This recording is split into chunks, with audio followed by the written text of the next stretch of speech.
Everything we've said in the previous videos is all well and good, but perhaps you're wondering if any of what we've discussed so far applies to you personally.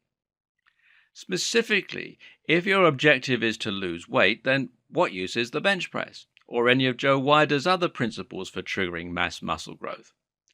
Well, actually everything. If you want to lose weight, then one of the very best things you can do is to train with weights. Not only does this burn a lot of calories and carbs in its own right, but it will also help to change your metabolism and to help you burn even more fat as you're resting. This is simply because it takes a certain amount of energy for the body just to maintain muscle. The more muscular you are, the more fat you burn as you walk around and even as you sleep. What's more, muscle helps you appear more toned and athletic, and this is a big factor for a lot of people, and it's often more important than weight loss. So let's say, for example, that you have excess cellulite around your legs. Should you burn calories or tone muscle? Well, the answer is tone muscle, which will be far more effective at removing the appearance of the cellulite and helping you look leaner. A lot of women shy away from resistance training because they think it's going to make them suddenly appear muscular and manly. Even some guys will shy away from it because they don't want to look too big. But in reality, it's actually very hard to get to the point that a lot of people think of as too big. No one accidentally ended up looking like Arnold Schwarzenegger. It takes a lot of hard work to build that much muscle. And as for women, lifting weights is one of the best ways to get a toned, feminine physique. Just try searching women who lift in Google to see what I mean. In order to bring about these impressive weight loss changes, you need to do more compound exercises in particular.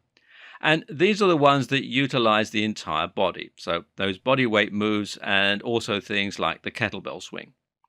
The kettlebell swing will use the shoulders, the legs, the core, the back, and a whole lot more. And that makes it an incredible tool for burning calories and building muscle. But what the kettlebell swing also is an example of cardiovascular training. The fact that you're swinging a kettlebell means you're maintaining a high and consistent level of exertion. This allows you to burn calories, but because you're using muscle at the same time to shift such a lot of weight, you're burning even more muscle and flooding the body with growth hormone as well.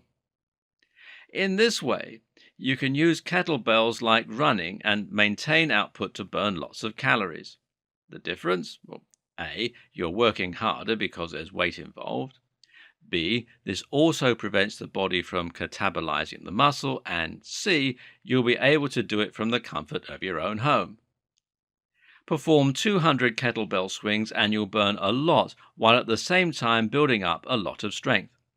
This is especially true if you accomplish it using a drop set so that you can start with a hard weight. Another way that you can take this even further is to use a kettlebell as part of an HIIT program. HIIT stands for High Intensity Interval Training.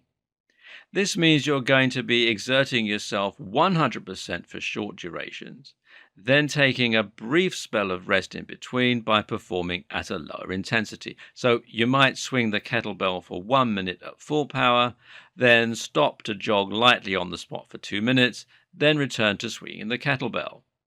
This allows you to burn more calories in a shorter amount of time than regular steady-state cardiovascular exercise. Better yet, it has also been shown in studies to help increase your mitochondria, the energy factories in your cells that allow you to exert yourself for long periods. But the real power of HIIT lies in the way it helps you to burn more calories subsequently. That's because going at 100% exertion, and that's 90% plus of your max heart rate, causes the body to work faster than it can get energy from your fat stores. This is called anaerobic training, and it forces the body to rely on energy stored in the muscles and in the blood. When it does this, that then means that when you perform the slower exercise in between, you only have the fat stores to draw on. So, ironically, this means you end up burning much more fat in the long term. This process then continues once you've finished training and you begin going about your regular business. Using 10 minutes of HIIT a day, you can nicely cut off any fat you're worried about and increase your calorie burn.